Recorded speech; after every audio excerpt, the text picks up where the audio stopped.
Bom, primeiro e segundo livro de Reis, na verdade, não são isolados. Ele é uma continuação dos dois livros de 1º e 2º Samuel. Você que já leu a Bíblia sabe a história do povo de Israel, como Deus chamou Abraão, Isaac, Jacó. Jacó teve 12 filhos. 12 filhos, na verdade, foram de 2 esposas, 10 filhos de uma esposa, 2 filhos de outra esposa. E 1º e 2º Samuel, 1º e 2º Reis, então, é a continuação do relato dessa história, e ela chega, então, no tempo de Davi. Já vimos aqui, exposição pelo Daniel, como Deus vem trabalhando ao longo da história, e como Ele usa pessoas que a gente poderia pensar, como é que Ele vai usar uma pessoa para fazer parte da história do Messias? Mas Ele faz isso, Ele faz isso. Ele usou aquela prostituta Raabe, que foi preservada lá em Jericó, e ela faz parte da genealogia da história. Ele usou uma moça que não era de Israel e trouxe, e ela fez parte da história. E assim a história vem, e chegamos então em Jessé, e chegamos em Davi, e aí então começa a parte que estamos estudando, e na tradição judaica, esses 4 livros, na verdade, eram um livro só chamado de Reis. Depois, na Septuaginta, a estruturação da Bíblia, e depois na Vulgata, eles foram separados, e aí ficou então 1º Samuel, 2º Samuel, 1º Reis e 2º Reis. Eu coloquei aqui o texto, tá? Para vocês acompanharem, e alguma coisa eu vou ler, alguma coisa eu vou explanando, mas vocês vão poder acompanhar aqui, esse material vai ficar disponível depois para vocês. Então eles formam uma só obra, esses 4 livros, e registram os acontecimentos do reinado de Davi, depois então, no finalzinho, no comecinho de 1º Reis, o fim da vida de Davi, e começa então a história de Salomão, o filho de Davi, que ele teve numa situação indesejável, mas que novamente Deus traz para dentro do seu plano, da sua história, dos seus projetos. E então nós vamos ver aqui um período de 400 anos de história, e que falam então do crescimento, né? Davi foi o homem que Deus usou para agrupar a nação de Israel. A nação de Israel sempre foi complicada demais, desde o tempo dos filhos de Jacó, os 12 filhos, não se entendiam, não se davam bem, venderam o seu irmão José para o Egito, não é? E vocês então, lendo a história, percebem a dificuldade, a confusão, e eram 12 filhos de 2 mães diferentes, 10 filhos de uma mãe, 2 filhos de outra mãe, e Deus fala, olha, o meu caminho é através de Jacó, não vai ser através de Esaú, e depois Jacó tem 2 esposas, e ele diz que vai ser através de Raquel, e ele vai então traçando o seu caminho de maneira seletiva ao longo da história, e Davi foi o homem então que Deus usou para juntar esses pedaços dessa nação e unir essa nação. E ele teve grande trabalho e grande dificuldade para conseguir isso, né? E ele então entrega o seu trabalho para o seu filho, que Deus disse para ele, olha, é Salomão que vai continuar o seu trabalho. Então 400 anos nós vamos ver aí, começando com Salomão, mostrando a união, o crescimento, mas depois o declínio, a divisão do reino, e consequentemente, por causa do pecado, por causa da rebelião, por causa da idolatria, que Deus ficou tão angustiado, 400 anos, levando então esse povo ao exílio. Falando um pouco do autor dos 2 livros de Reis, a tradição judaica atribui esses livros como autor o profeta Jeremias. Falam isso por causa da semelhança que tem entre Jeremias 52 e 2º Reis 24 e 25. Então, a forma de registrar, de contar a história ali nesses 2 trechos são muito parecidas. Então, existe, né, essa inclinação de achar que foi Jeremias que escreveu esses 2 livros, ou que registrou essa história, mas na verdade não tem uma evidência significativa, concreta sobre isso. E a melhor opção, portanto, é atribuirmos a um autor anônimo. Não sabemos exatamente, com certeza, quem foi. Alguém do século VI a.C. que fez parte disso, viveu isso, conheceu isso, tinha discernimento, não só histórico, político, econômico, mas, acima de tudo, tinha discernimento espiritual, tinha visão de Deus. E ele, então, foi usado para escrever, para registrar a história nesses 2 livros. Ele compreendia a natureza da aliança que Deus fez com o seu povo, o povo de Israel. Não é? Essa aliança estabelecida entre Jeová e Israel, e como Deus foi conduzindo, e como Deus foi orientando, como Deus foi mostrando o caminho que esse povo deveria andar. Então esse autor tinha esse discernimento, e ele então, usado por Deus, registrou essas palavras. E a data provável de quando isso aconteceu foi por volta, talvez, não é, do ano 586 a.C., ali no período da queda, não é, entre a queda de Jerusalém e talvez ali perto do retorno do povo à sua pátria no ano 539, quando foi dada essa instrução pelo rei Ciro da Pérsia. Alguns acham que isso foi feito em 2 fases, né? Uma primeira parte logo após a queda de Jerusalém, uma outra parte mais à frente, mais tarde, não é?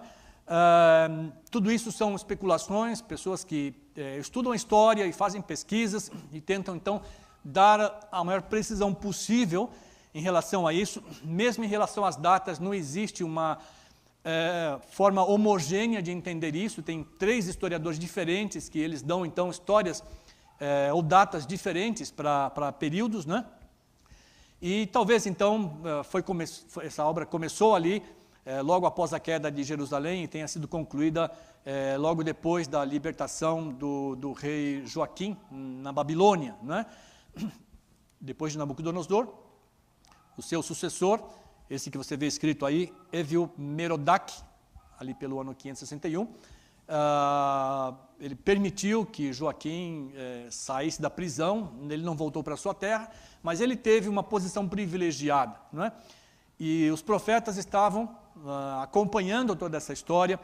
Eu pessoalmente creio que tenha sido um profeta, se não foi Jeremias, talvez pessoas ou profetas e pessoas que estavam ali vivendo naquele tempo e que tinham essa ligação, né?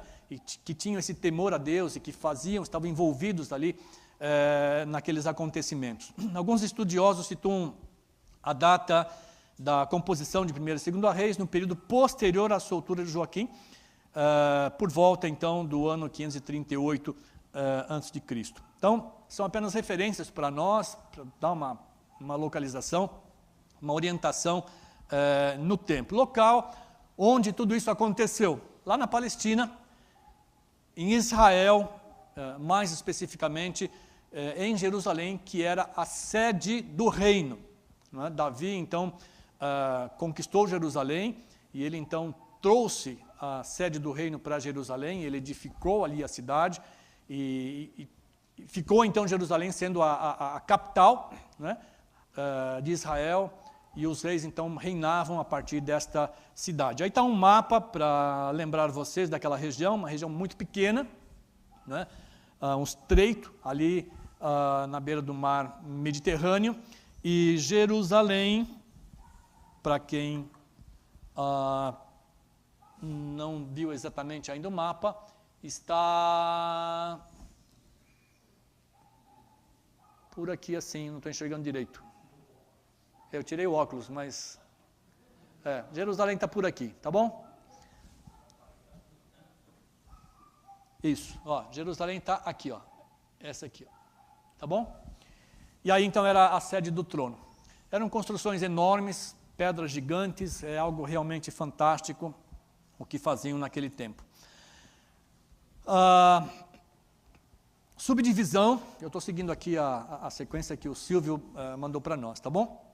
Então eu dividi isso aqui em primeiro e segundo Reis, sendo que primeiro Reis ele vai abranger o período de 970 a 853 a.C., de Salomão até Acasias, filho de Acabe. Então primeiro Reis termina com o início do reinado de Acasias e segundo Reis começa com o reinado de Acasias. Então é a continuação ali, tá bom? Depois no esboço vocês vão ver que aparece duas vezes. E segundo Reis abrange o período de 853 a 560 a.C., de Acasias até Gedalias, que foi colocado lá para governar aquele povo depois da invasão dos babilônios. Contexto histórico apresenta então a história de Israel, como eu já falei, desde os últimos dias do rei Davi. A gente percebe, né, o que eu vou chamar aqui talvez um descuido por parte dos reis. Davi, por exemplo, ele tinha a orientação de Deus já, de que Salomão é que iria reinar. Mas parece que ele não estava fazendo nada a respeito. E aí então aconteceu aquele levante de Adonias, o irmão de Salomão, e então Davi foi instigado a fazer alguma coisa. E ele então, naquele mesmo dia, dá as ordens, dá as instruções, estabelece Salomão como rei e como seu sucessor, conforme Deus já havia instruído. Mas e Salomão? Não vemos nada a respeito de Salomão. Tremendo reino. Depois vocês vão ver a magnitude do que foi isso. Termina o reino de Salomão, ele se desvia do Senhor e a gente não vê uma preocupação, né? O que será depois de mim? Se Deus falou com Salomão, apareceu a Salomão, como apareceu a Davi, deu instruções a Salomão, será que ele não teria um plano para a continuação disso? Eu creio que sim. E nós vemos então um descuido, né, nesse sentido. O que será depois? E eu creio que nós temos que aprender com isso. Eu não posso simplesmente viver a minha vida. E seja o que for, e seja o que Deus quiser. Eu aprendo muito com isso. E nós temos que aprender muito com isso, como pessoas, como família, como igreja. O que será depois? O que será depois de vocês que estão aqui hoje, nesta igreja? Pensamos sobre isso? Eu creio que temos que pensar sobre isso. Seja o que Deus quiser. Não, eu aprendo com Davi. Ele preparou o caminho para seu filho Salomão. E eu creio que temos que fazer isso também quando Deus nos dá a oportunidade de trabalhar por Ele. Então, os últimos dias de Davi, Salomão, e passando então pelos 40 reis, documentam a história política de Israel durante essa monarquia unida, começando por volta do ano 970, passando pela divisão do reino, exílio do reino do norte, que foi antes, né? Foram para a Síria, acabou, né, para eles o reinado, e depois, mais para frente, concluindo com o exílio babilônico do Reino do Sul, em 586 aproximadamente. Aqui algumas informações interessantes para vocês terem uma ideia da herança que Davi deixou para Salomão. Eu não sei quantos já pararam para fazer um pouco de conta sobre isso. Nós lemos lá que Davi ajuntou muito ouro, muita prata e muito bronze. Lembra dessa passagem? Então diz lá, se você fizer as contas, que Davi ajuntou 3.500 toneladas de ouro.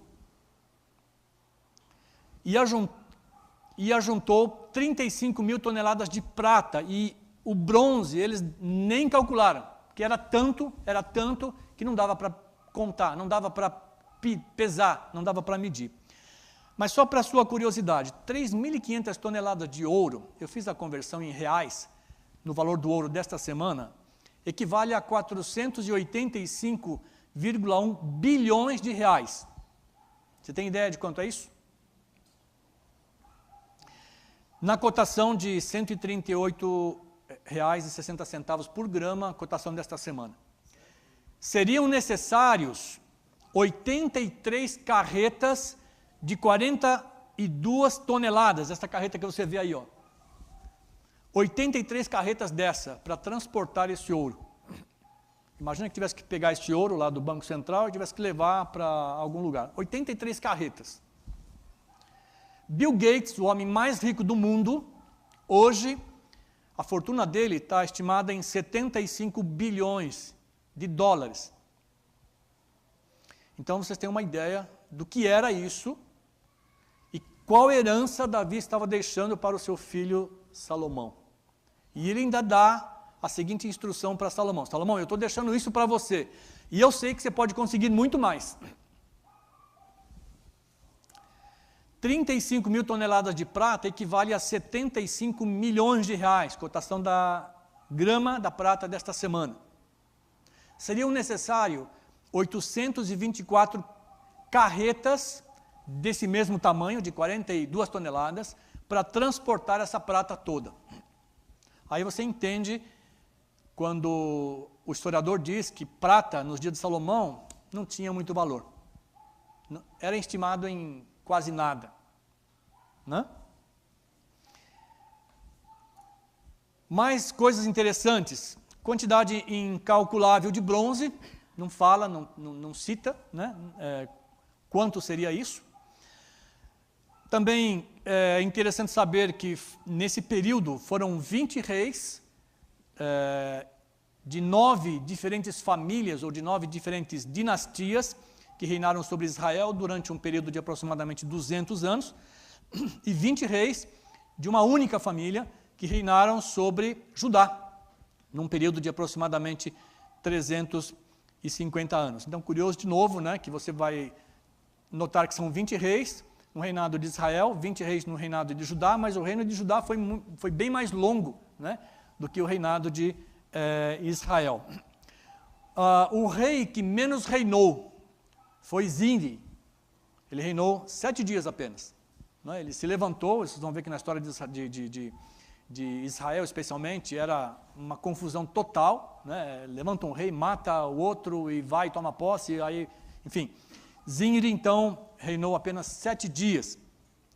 E o reinado que mais durou foi o reinado de Manassés, 55 anos. Você tem aí as referências, caso você queira olhar aí esse pedacinho da história.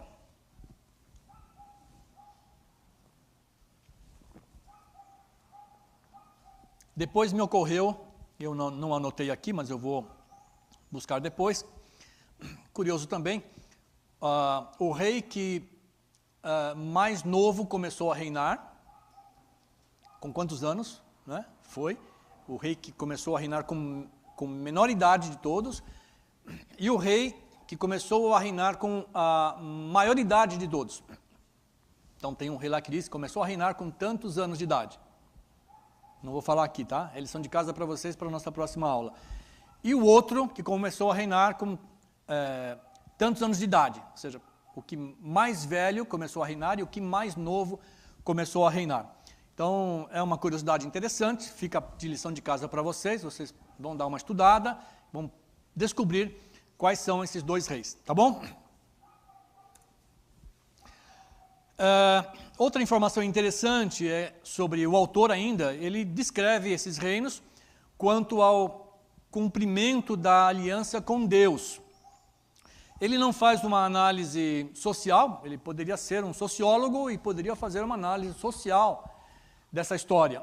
Né? Ele poderia ser um político e fazer uma análise política, né, dessa história. Ou, eventualmente, ele poderia ser um economista e fazer uma análise econômica da situação. Mas não foi isso que aconteceu. Ele fala sobre eventos sociais, ele fala sobre eventos políticos, ele fala sobre eventos econômicos, mas o foco do autor estava no cumprimento da aliança com Deus. Por isso que eu falei anteriormente, não sabemos exatamente quem é o autor, mas ele tinha o discernimento da aliança que Deus tinha com esse povo e, consequentemente, da aliança que esse povo tinha com esse Deus, Jeová. Não podiam viver ao seu bel prazer, não podiam fazer o que eles queriam, Eles tinham um compromisso. Eles tinham um compromisso. E, novamente, nós podemos extrair lições disso. Né? O meu compromisso, o seu compromisso com esse Deus, que é aquele mesmo Deus, Jeová, o Deus de Israel. O nosso compromisso com Ele. Como funciona? Como agimos? Como atendemos a esse compromisso? Que valor damos a esse compromisso? Então, o autor, ele tinha esse discernimento. Né? Ele estava preocupado com isso. Está acontecendo tudo isso, essa confusão social, essa confusão política, ou essa confusão econômica, tudo isso na verdade é consequência, porque vocês abandonaram os caminhos do Senhor. Então você lê a história, mas você vê essa ênfase, e isso é um detalhe bastante interessante. Não se faz mais isso. Olha para a história do Brasil. Qual é o enfoque que é dado? Olha para a história americana, qual é o enfoque que é dado? Ainda que aquela nação começou nos berços do Evangelho, ainda que começou bem, qual é o registro histórico?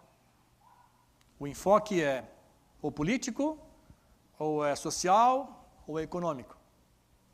Mas onde entra a aliança com o Senhor?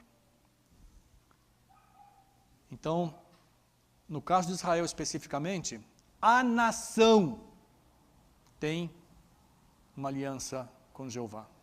O Brasil não tem uma aliança com Jeová. Então muitos publicam aí que o Brasil é do Senhor Jesus. Israel é do Senhor Jesus. Aquela nação tem um compromisso com esse Deus. E um dia, como nação, irá se colocar diante desse Messias, o Senhor Jesus. E eles vão se converter como nação. E a partir daquele dia, reinarão com ele. Então, é interessante estudar essa história com esse enfoque, com esse discernimento. Versículo-chave. Versículo-chave da revista de 1 Reis, capítulo 3 e versículo 9. E de 2 Reis, 17 e 13. Eu mudei o versículo-chave do livro de 1 Reis, ok? Porque eu entendo que esse versículo tem mais afinidade com o estudo, tem mais afinidade com o que o autor do livro se propõe. 1 Reis 3:9 fala de quando Salomão está pedindo a Deus sabedoria para governar aquele povo e para ter discernimento. Mas apesar disso, Deus atendeu a oração e atendeu ao pedido dele, isso não foi suficiente para guardá-lo no fim da sua vida. Então eu creio que esse versículo faz mais sentido, é mais coerente, não é? Para ser o versículo-chave de 1 Reis. 1 Reis 9, versículo 4 e 5 diz assim, e você me acompanha. E se você, e eu destaquei aí, andar segundo a minha vontade, com integridade de coração e com retidão, como fez o seu pai Davi, se fizer tudo o que eu lhe ordeno, obedecendo aos meus decretos e às minhas ordenanças, firmarei para sempre sobre Israel o teu trono, conforme prometi a Davi seu pai, quando lhe disse, você nunca deixará de ter um descendente para governar Israel. Isso Davi falou para o seu filho Salomão. Depois Deus aparece para Salomão e fala a mesma coisa para ele. E depois, quando o templo foi inaugurado, Deus aparece para Salomão pela segunda vez e reforça isso. Então eu entendo que este é o versículo-chave do livro de 1 Reis. Ok? Para 2 Reis, eu concordo com a revista, e 2 Reis 17 e 13, na verdade não é mais uma orientação, é uma advertência, né? Porque 2 Reis então está tratando da confusão que aquela nação está vivendo, por se afastarem dos caminhos do Senhor, conforme foi orientado ali naqueles versículos, naquela instrução do Senhor. Então diz assim, 17:13, o Senhor advertiu Israel e Judá por meio de todos os seus profetas e videntes, dizendo o seguinte: desviem-se de seus maus caminhos, obedeçam às minhas ordenanças e aos meus decretos, de acordo com toda a lei que ordenei a seus antepassados, que obedecessem e que lhes entreguei por meio de meus servos, os profetas. Então, não apenas havia um compromisso, havia uma aliança, não apenas eles tinham as instruções, eles tinham o que eles chamam de Torá, o Pentateuco. E Davi fala para o seu filho, segundo tudo aquilo que instruiu Moisés. Davi, nos Salmos, ele diz, tenho prazer no quê? Na lei do Senhor. Mesmo, ou a despeito dos erros, dos problemas que ele viveu, mas ele tinha prazer na lei do Senhor. Ele diz, eu preferia estar um pequeno tempo nos átrios do Senhor do que passar toda a minha vida em qualquer outro lugar. E ele dá essa instrução então para seu filho. E isso deveria então ser passado de pai para filho. Isso deveria ser passado de geração a geração.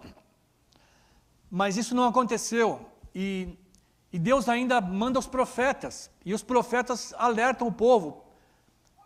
Povo de Deus, olha para os seus caminhos. Vocês estão se desviando dos caminhos do Senhor. Vocês estão deixando os caminhos do Senhor. Olhem, respeitem os preceitos do Senhor. Voltem-se para o Senhor. E novamente então aqui em 2 Reis nós temos esse versículo que eu considero o versículo chave. Deus advertindo Israel, Deus advertindo Judá. Desviem-se de seus maus caminhos. Não se desviem dos caminhos do Senhor, se desviem dos seus maus caminhos e voltem para o Senhor. Palavra-chave. Aqui de novo eu estou divergindo da revista, a palavra-chave na revista é unidade em 1 Reis, e divisão em 2 Reis, eu estou aqui colocando para 1 Reis, fidelidade como palavra-chave, porque eu acredito, entendo que a fidelidade vai produzir a união, a fidelidade vai também produzir a prosperidade, a bênção. A salvação é de graça, a salvação é incondicional, mas as bênçãos são o quê? Condicionais. E lá, ainda com Moisés, o Senhor fala, se vocês me obedecerem, andarem nos meus caminhos e seguirem, Deuteronômio 28, então, e ele dá, não vamos ler aqui, mas você pode ler Deuteronômio capítulo 28, então eu vou fazer isso e a plantação vai ser muito abençoada, e o seu gado vai ser abençoado, e a sua casa vai ser abençoada, e os seus filhos vão ser abençoados, e vocês vão ser a cabeça das nações, mas se vocês se desviarem dos meus caminhos, então, tudo ao contrário disso, e vocês não serão a cabeça das nações, vocês serão a cauda das nações. E a história de 400 anos, o que nós vemos é exatamente isso, o cumprimento daquilo que Deus falou. Então, entendo eu que a palavra-chave para o primeiro livro de Reis é fidelidade, que traz prosperidade, que traz união. E para 2 Reis, infidelidade é a palavra-chave, que trouxe, portanto, a decadência, né? Que trouxe a corrupção, que trouxe o desvio, que trouxe o afastamento. A revista usa a palavra divisão, né, como palavra-chave. Então, a infidelidade traz a divisão. E, consequentemente, a corrupção, a decadência e tudo mais. Frases-chaves. 1 Reis, eu elegi aqui esta frase. Se você andar segundo a minha vontade, aqui Deus falando para Davi, Davi falando para Salomão, Deus falando para Salomão, mas Deus falando para você, para mim. Se você andar segundo a minha vontade, e qual é a vontade? Para Davi, ele buscava essa informação lá na lei, no Pentateuco, na Torá, onde você busca essa informação. Se você andar segundo a minha vontade, diz o Senhor Deus, firmarei para sempre sobre Israel o teu trono. Firmarei para sempre os seus planos. E ele diz: entrega o teu caminho ao Senhor. Como é que continua? Confia nele e o mais ele fará. Entrega o teu caminho ao Senhor e ele satisfará o quê? Os desejos do teu coração. Isso é verdade ou não?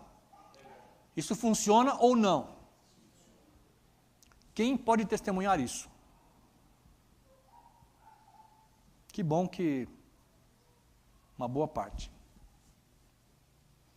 Eu creio nisso e eu tenho experimentado isso. Agrada-te do Senhor, ele se satisfará os desejos do teu coração. Davi tinha muitos desejos no coração. E ele, sempre que queria fazer alguma coisa, tinha um plano, tinha um projeto, ele consultava o profeta, ele consultava a palavra de Deus. Está tudo bem, mas ele não estava convicto, ele consultava o Senhor através do profeta. E muitas vezes o profeta falava para ele: faça tudo quanto está no seu coração, porque o Senhor é contigo. E com você? Como é que funciona isso? Isso era verdade lá. Será que é verdade hoje? E nós citamos esses salmos que nós falamos agora. Sim, é verdade hoje. Você não vai ser um rei sobre Israel. Não. Porque lá a história já está concluída. Mas no plano da sua vida,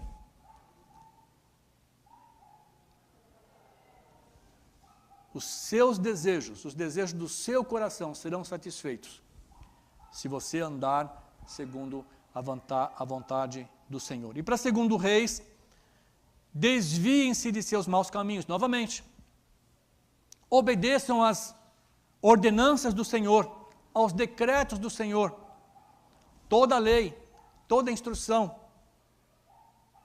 como Ele ordenou aos antepassados. Então, espiritualmente falando, as verdades de Deus se aplicavam para o povo de Israel.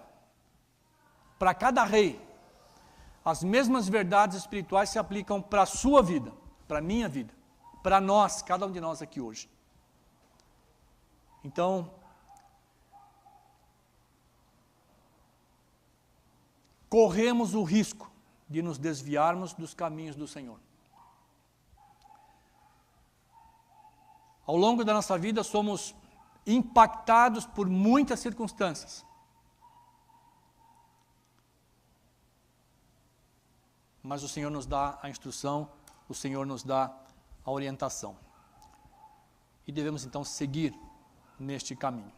Eu gostaria de falar mais sobre isso, mas não dá. Resumo dos livros. Então, mais uma vez aqui, Reis apresenta a visão geral sobre a Era de Ouro israelita de Davi e Salomão, passando pela divisão da monarquia, começando então com o reinado de Roboão em Judá, Jeroboão em Israel, os altos e baixos da política e religião, e depois os respectivos colapsos e o exílio deste povo. Aqui eu precisava do Silvio, esperava que ele estivesse aqui hoje, o símbolo, né? Mãos separadas e punhos unidos. Então, o Silvio nos mandou uma simbologia para cada livro, né? E eu queria que ele explicasse qual foi a proposta, né, dessa simbologia. Então, ele vai estar talvez na próxima aula, e aí nós pedimos para ele detalhar um pouco mais isso. Mas aqui eu volto na mensagem principal, né? E Deus já deu essa mensagem principal lá para Abraão, no comecinho da história desse povo. E o que foi que Deus disse para Abraão? Quando Abraão tinha 99 anos, o Senhor lhe apareceu e lhe disse: eu sou o Deus Todo-Poderoso. E ele diz assim: anda em minha presença, ou anda segundo a minha vontade e ser o quê? Ser perfeito. E o que é ser perfeito?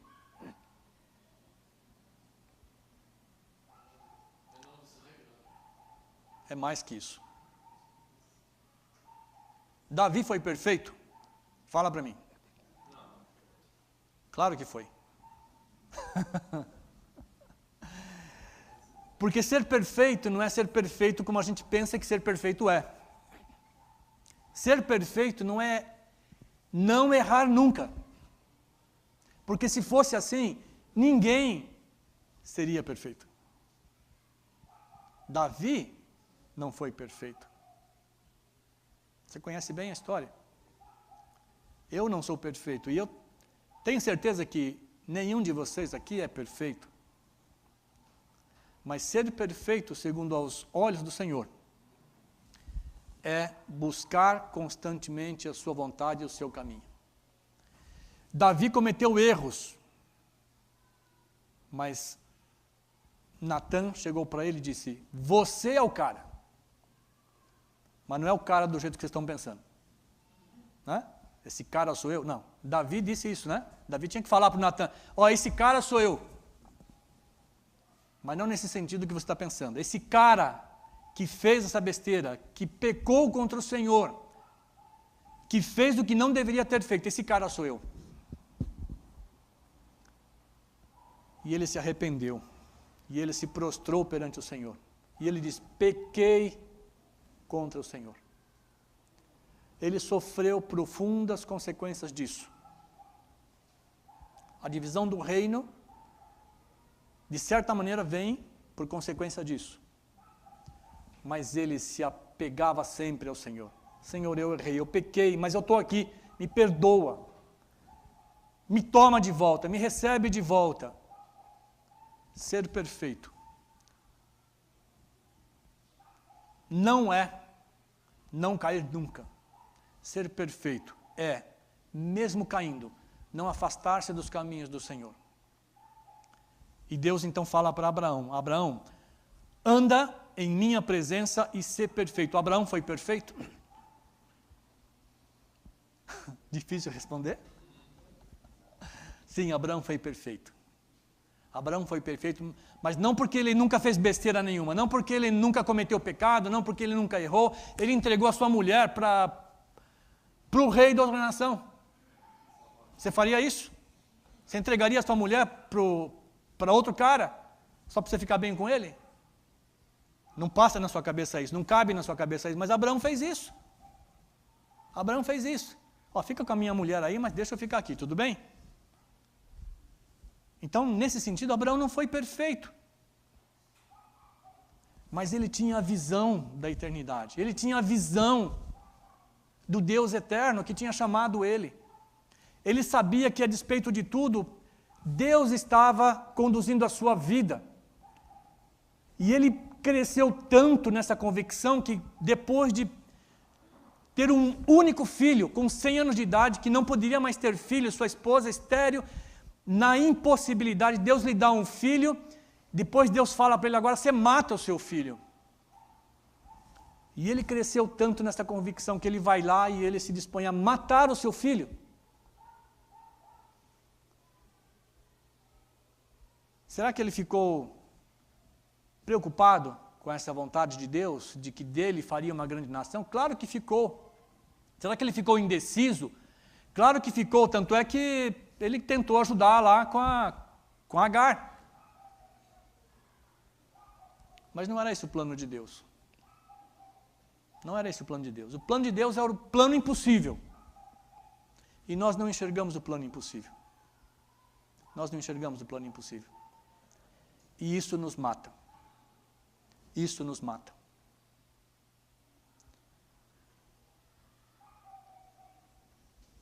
Anda em minha presença e ser perfeito.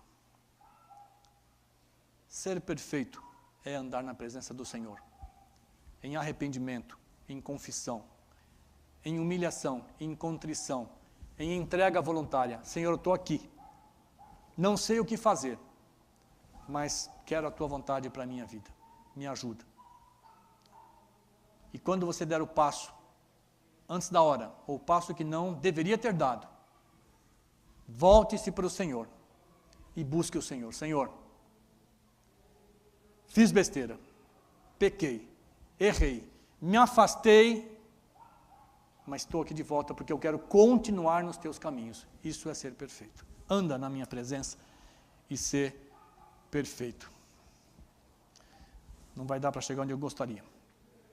Aqui um mapa para mostrar a divisão das tribos, ok? Você pode gastar mais tempo nisso depois. Aqui outro mapa mostrando o Reino Unido. E esse tempo, Davi e depois Salomão, foi quando o reino de Israel mais perto chegou da promessa que Deus fez para eles de terra. Lembra que Deus demarcou qual seria o tamanho de Israel? Se você ler a história, que vai lá do Mar Grande até tal, depois do norte, ele dá os limites, né? Então, esse tempo foi o tempo que mais perto chegou disso. E chegou, para vocês terem uma ideia, até ali no rio Eufrates. Então, essa região aqui não foi anexada a Israel, mas era controlado por Salomão, ok? Depois você olha com mais calma. O reino dividido depois, mostra aqui, embaixo Judá, lá em cima Israel. E aqui nós entramos no esboço de 1º e 2º Reis. A gente precisaria de um tempinho razoável aqui para ver algumas particularidades, mas o esboço vai seguir a sequência do livro de 1º e 2º Reis, ok? Capítulo por capítulo. Então, as datas que vocês vão ver aí, elas são datas que eu coloquei aqui segundo Thiele. A maioria das datas que eu uso é segundo esse pesquisador chamado Thiele. Tem outros dois. O outro pesquisador é Galil. Então, as datas que eu tenho aqui nesse slide, por exemplo, referente a Salomão, foi dada por Galil, 971, 931. Thiele não tem essas datas. E ele vai começar as datas depois, a partir dos reis, tá bom? Então, o Reino Unido, com Salomão, depois a consagração de Salomão como rei, capítulo 3, e depois o erro de Salomão como rei no capítulo 11, certo? Tem muito detalhe ali para ser explorado, mas não teremos tempo suficiente. Aí depois o reino dividido. Eu não vou terminar isso aqui, tá bom? Eu vou parar nesse slide. O reino dividido, e aqui eu coloco as datas logo à frente dos nomes dos reis. Essa coluna que tem aí o vermelho e o verde indica se foi um bom rei ou se foi um mau rei segundo os olhos do Senhor. Ou seja, se andou nos caminhos do Senhor ou se não andou nos caminhos do Senhor. O número que está dentro do quadrinho, por exemplo, 1, nesse quadrinho verde, é para mostrar para vocês no final quantos reis, ou seja, Israel teve quantos reis que andaram nos caminhos do Senhor, neste período aqui. Tá? Os números são interessantes. Por exemplo, 20 reis, Israel, 20 reis em Judá. 40 anos reinado de Davi, 40 anos reinado de Salomão, 40 anos, não tem certeza, reinado de Saul, não é? 400 anos aproximadamente, o período todo do reino de Israel. Então, os números têm significado. Os reis bons também é um número interessante, não é? E a gente extrai muita informação trabalhando também com os números. Eu paro por aqui. Nossa próxima aula eu pretendo continuar daqui e explorar junto com vocês algumas coisas interessantes dentro desses 2 livros.